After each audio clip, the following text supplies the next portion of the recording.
That means we're back to where we started at half-time at the National Stadium. It's St Mirren 1, Heart of Midlothian 1. Well, it was happy hearts as they dominated the first half hour of this League Cup final. Jambo's joy as that opening goal went in. But what difference a goal makes.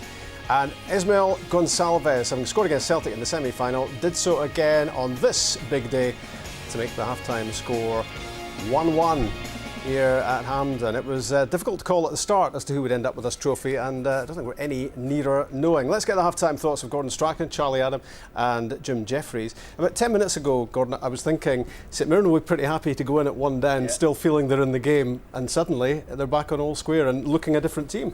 Well, they've just, as Billy said, they've changed the system. They went and said, listen, it's not working this way. We need to get somebody up beside Thompson. So they went the two strikers in the last 8 minutes or something like that. It's made up a bit of a difference. Plus, obviously, the goals made a difference. But Hearts, I think Gary Locke's done his homework and he's went, right, OK, St Mirren are a passing side. Let's find out how good they are at passing. And they've pushed up, they've squeezed across and made St Mirren play long passes. The long passes were going up to Stephen Thompson. We had nobody around them because of how well that Hearts had pressed. So well done, Gary. And he'll feel a wee bit unjust that it's 1-1, but he must just say to his players, listen, we've shown how we can wear them down, we must do it again, simple as that. And on the other side of the coin, Charlie, it's a real shot in the arm for St Mirren, who can play a whole lot better than this. Yeah, it is. You know, it was a sucker blow really getting the goal, but like, I think Danny Lennon probably would have been happy with 1-0, but you know, Hearts were playing sort of longer balls up to the two strikers, and it was sticking better than it was for the St Mirren players, you know. So when you've got the two up there, Sutton and Goo, they held it up well, but you know, it was just you know, once they get a bit of foot in the game, you know, St Mirren changed a little bit after the goal, but you know, when they've got two up there, it gives you a chance to hold it up and get runners round you. So you know, like I say, it's in the balance at the moment, but you know, I think Hearts will be disappointed it's one each. Yeah, I mean, a lot of football, Jim, is played in the mind, isn't it? What is the psychological impact at half-time on Hearts, having done so much? They could have been two or three up. Well, I think we as we've said with Danny, he would have accepted 1-0 defeat and said, listen, we've not started and we've got away, because Hearts could easily have been 3-0 up. A couple of great opportunities and a wee bit unlucky just with hitting the post. But Lockie will be in there knowing that they've just come back into the game as after they've changed their system. So, but he's just got to keep, obviously, saying to get it down, maybe get it up to the front too early like they were doing at the start of the game, because both of them were playing well as a pair and causing them all sorts of problems. But and they've got to keep that pressure on them, because if St Mirren get into their passing routine, then they can cause you problems. So, but I think Danny obviously will be much happier at half-time going in there 1-1, because his team haven't performed. Hearts have been by far the dominant side. Hearts, Gordon, came out of the blocks in impressive style, didn't they? And it wasn't a great surprise when they went in front after 10 minutes. No, the high press and got them. And I actually thought they passed the ball better than St Mirren, because everybody said St Mirren are the passing team. But they actually passed the ball better and passed it through midfield better. They had a narrow four. But what happened was, when they did have to put it forward, when they had to put, there was two. There's one across there. So there's one striker keeps it in, another one keeps it in. Keeping it alive. They makes it. It's not beautiful, but because they're two, that they can keep that ball alive, as Charlie says. With the other way, with St Mirren, they had one up because Hearts were pressing, all had one up. But that's great. He's put his foot in. He's kept it in, and then he does well, Ryan. After that, I thought he was going to hit with his left, not too far out, onto his left, and he gets a wee bit of deflection. Could Paul Dummett have done anything other than what he did? Unless he turned into Ashley Cole, no. One of the best left backs in the world. I think this is just as good. He stays on his feet, he waits for support, and he's all right because he thinks he's got everything. He's kept on his feet. He's not dived in, but what's happened? And he's hit it early. This shows the big deflection. Yeah, there's a deflection. Did everything okay? There's nothing much you can do. But as a manager, you can only plan for certain things. You can't plan for deflections. But I say that Hearts deserved that, because they said, as I said to you, they said to someone, if you're a passing team, let's see how good you are. We'll press you. And through that, Hearts actually played better passing football. Yeah. We'll talk, Charlie, about what happened in between the two goals, but let's have a look at the equaliser. Such a big goal for St Mirren. I don't think anyone really saw this coming. No, obviously Hearts were dominant, but I say St Mirren they build from the back, what everybody expects them to. And Van Zanten, who's been unlucky a couple of times, been caught a couple of times in that area. And I think Andy Webster just tries to step up, and he steps up too late. And I think Gary Teal's showing, why he's played in the Premier League. But with that experience he's got, I think cool this will answer the question for us. I think he's just on. I think he's just on. Looking at the strips of the pitch, he's probably on, isn't he? Oh, he's on. Yeah, He's on. Andy's gambled a bit there. Yeah. And even if Andy doesn't gamble, as you let it run on, if he didn't gamble, he could have got back and got square to where Gonçalves is. Fair play to him as well, Gonçalves, for busting the gut to get into the back post as well, and obviously Gary Teal showing that composure to roll it. I think if you have a younger player, probably would have lashed at it and maybe try and go for an effort. I was just going to say that's the experienced head, isn't it? Looking up and seeing Gonçalves in a much better position. Yeah, he could have went for the glory, but he rolls it across the goal, and the one each, and probably didn't deserve it, but they're back in the match and they could regroup at half time. Gonçalves did well because he got away from the right back actually, because I think they were neck and neck, and his pace got him in there. But I think at that point, Hearts had done so much press. If you look at the guy who went in for Van Sant, he gave himself up because he was tired. Then the left back, he was tired as well. So they both, because they were tired, they kind of switched off mentally, and that's the problem. And Andy tries to step up, which Andy probably better say, I might as well see this off and try and get back and cut him off, Teal, or get back and get in line with the cutback that was there. So it was tired minds at that point because they put a lot of hard work in. I don't know if it's Danny Wilson that goes into the middle of the pitch and dives in, that goes on, and Thompson turns him. You know, he's shown him back to goal. Show him that way, just stand up and let him go back towards his own goal, and I think he dives in a little bit and he gets done, and you know, obviously Thompson plays a great ball to Teal, and you know, good composure, and cuts it back to the other winger, and 1-1. We spoke pre-match, Jim, about Hearts youngsters, how they would respond to this sort of atmosphere today. I mean, they've had some really good performances. This is Jamie Walker creating a chance for John Sutton. Last time I saw him, he was playing down the right. This was a left foot cross, which was absolutely superb. When he first came into the team, he played really, really well. Everybody was raving about him, and then he had that wee spell, as I said, where his confidence was affected. But it brought him back in, and he's relishing it. And I thought he was a real threat the first 20 minutes of the game. He was getting on the ball early.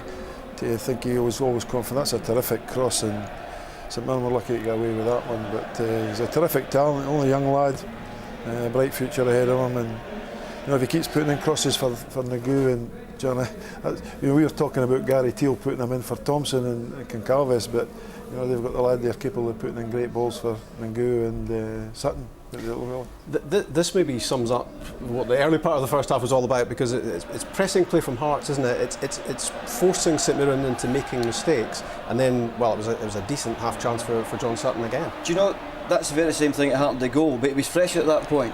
Van Santen beat him for the goal, but at that point where he was fresh, he could go out and take the ball from him. Yeah. So they pressed a lot during the game, and what happened was St Mirren had to play longer passes. Hearts pressed them. And as I say, I think that's terrific work for the coach. And again, crosses going in the box, he's always getting people in the box. And I think Billy said they might get outnumbered in the middle of the park because they play an extra one in there, St Mirren, but Hearts have actually narrowed in midfield to kind of compete with that and deal with it. And because they had more energy, they passed the ball better from there.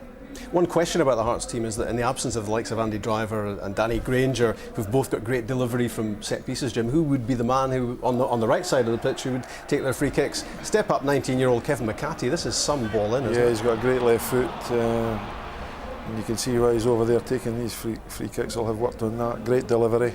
Very similar to Granger. Well, very similar to Granger. Because it bounces just in front of him, yeah. And it's a difficult normally ball. They could go right through, and he's done well to palm it away, and like I say, it was a great delivery. That could be the one where the keeper's trying to anticipate a touch, and actually it goes straight in. I think when you're pricing free kicks, you say, listen, you put it on that line, and if everybody misses it, it goes in the back post, and Samson's done well. I don't care how good you defend against it. That is just a terrific cross, because it's actually up there quite high, and then dips at the last moment. So, well done the goalkeeper.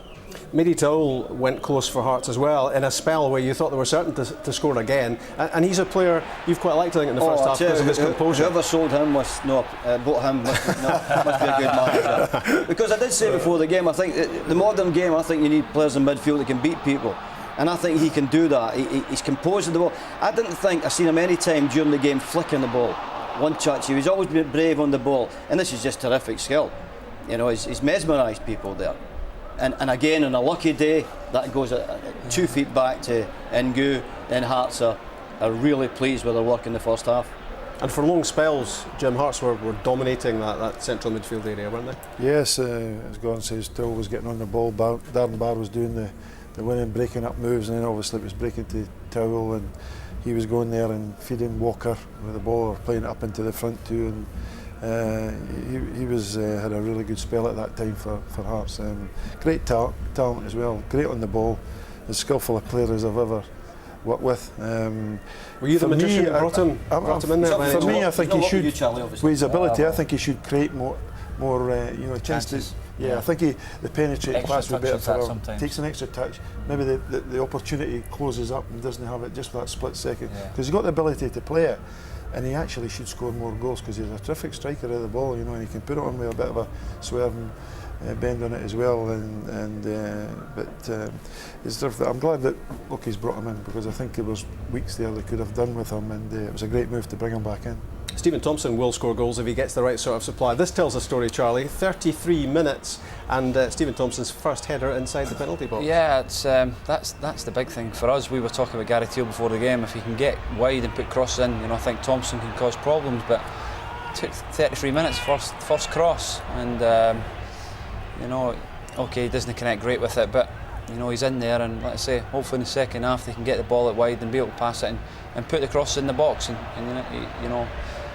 there's not too many better in the Premier League at scoring goals with their head, and hopefully if he can get the supply, then they can get in the lead. You've been surprised, Gordon, haven't you, about St Mirren resorting to long, pretty aimless balls out from the back a lot of the time, and that's not generally the way they play. No, but I think that's all down to Hearts. I don't think St Mirren would like to play their game, but if you're playing against someone, you say, well, what are they good at? Let's stop them doing it.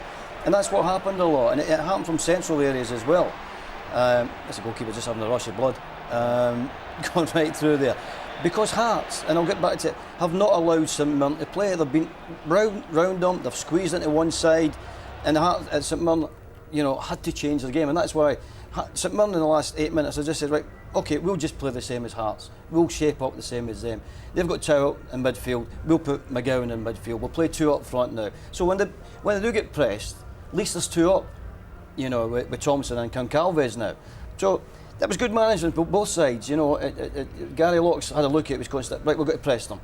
Then Danny said, well, listen, they're pressing us and we're not playing well today, we might as well play two strikers up front, and if we do hit it long, there's people up there to keep it in there. Are St Mirren sorted now, Charlie, do you think, in the way they are playing? I think they are. If St Hearts keep pressing the way they are, I think they've got obviously the out ball of that long ball to Thompson, and any flick on the young Portuguese Concalves looks quite quick, so anything over the top I think can cause Hearts a little bit of problem. Let's say I think 1-1 is probably not a fair result in the game, but St Mirren will be delighted, and they'll come out second half hopefully better than the way they started the first. Hearts have got to get over it, haven't they? The equaliser and the fact that maybe they haven't got what they deserved in that first half, Jim. Listen, you've seen it happen a lot of times. You get chances to go. The second goal goes in. It's a long way back for St Mirren, and they get the goal, and then the things that goes through their mind are thinking, oh God, we're going to pay for these misses probably, and there's all sorts that goes on. So you're right, the half time came, they didn't lose, because Charlie and I says St Mirren could nick another one here, and that would be unbelievable after how the first half went. But I think he'll get them in, settle them down and say, listen, for the most part at half, for 35 minutes we were by far the better team, we've got the beating of them, and just get them back to doing what they were doing in the first half. But as Gordon rightly pointed out, they're a different system now, St Mirren, so they'll be causing threats. And it's just like Sutton and Nagu up front, they've got two big strong boys at the other end up front, which is matching it. So it's going to be interesting the second half, and it's going to be a tight game. Well, here's the story so far then in the 2013 Scottish Communities League Cup final. St Mirren against Hearts, and Hearts in front. Ryan Stevenson's shot deflected in off Paul Dummett. Richly deserved, and you expected Hearts to move further clear. But 7 minutes before half-time, St Mirren struck, and it was that man Esmail Gonçalves with the equaliser, set up by Gary Teal. And it's one each halfway through as we get our eyes down for the second half of the League Cup final. Back to commentators Billy Dodds and Liam McLeod.